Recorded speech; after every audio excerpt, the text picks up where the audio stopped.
All right, we're back here with another video. We're going to look at today breaking down radicals.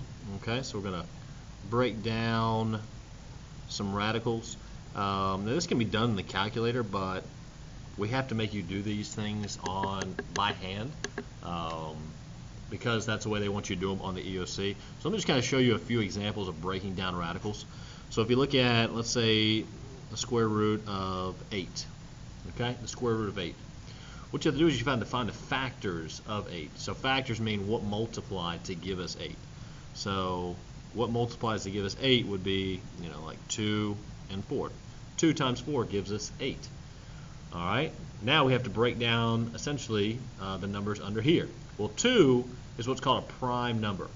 If you have a prime number, you just go ahead and circle your prime numbers. Now 4 is not prime. It can actually be broken down to 2 times 2. So remember, 2 is prime, so we're going to circle our prime number. So anytime you have a prime number, when you end with a prime number, you just go ahead and circle it. The next step is you rewrite your radical and you put all of your prime numbers inside the radical. Put all the prime numbers inside the radical.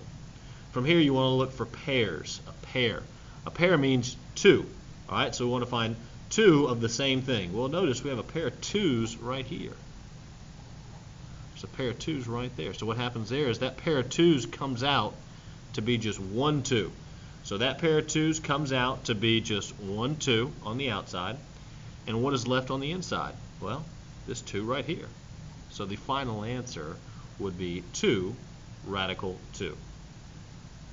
All right, let's take a look at another one. Let's take a look at a perfect square. Let's look at 25.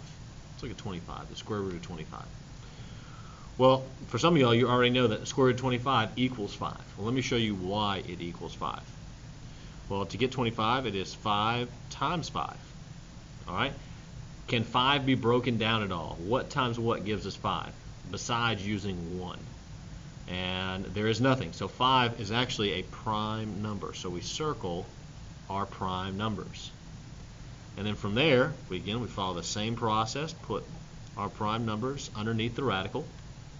We're looking for a pair, so notice we have a pair of 5's right here, so we're going to circle that pair, and that pair comes outside the radical to be just 1 5. So that pair of 5's comes out to be just 1 5.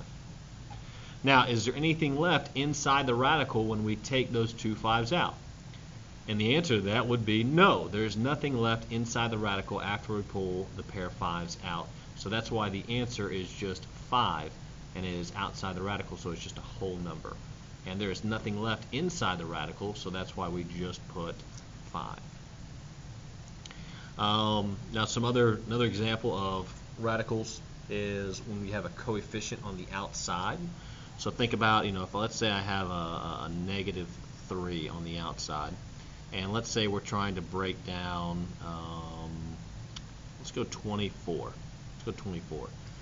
So we're going to deal with that negative 3 at the very end of the problem. Okay, I know Coach Bergdorf likes to call that the Uber driver.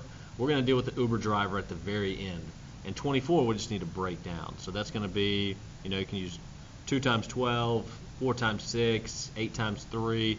Let's stick with 2 times 12. I like to deal with the 2's. So 2 is a prime number, so we're going to circle the 2. 12 breaks down to 2 times 6 or 4 times 3. I promise you can use any combination, any factors, and you'll still get the same answer as what I get. So we circle the 2 because it's prime, and then 2 times 3. 2 is prime, and also 3 is new, but 3 is prime as well. You can't multiply anything to get 3 except for 3 times 1. So because that's the case, 3 is prime. So now we're going to rewrite all of our factors inside the radical. So we've got 1, 2, 3 2's and 1 3. Now, do you see a pair here? Do you see a pair at all? And I see a pair of 2's right here. Notice these are not pairs. I would need another 2 to have another pair of 2's, or another 3 to have another pair of 3's. But these right here are essentially loners. They don't have a pair, so they're going to stay inside the radical. So that pair of 2's comes out comes outside the radicals. That pair of 2's becomes just 1, 2. And then what's left inside the radical is 2 times 3, which is 6. Now we're not done yet. We still have that negative 3 up top. So what happens is that negative 3, you actually bring it down and you multiply it by that 2 that we got by pulling it out. We pulled out that pair of 2's to be 1, 2. Now we got to multiply that negative 3 by that 2. So negative 3 times 2 would be negative 6, and then the radical 6 still stays the same. And that is breaking down radicals. Hopefully that helped.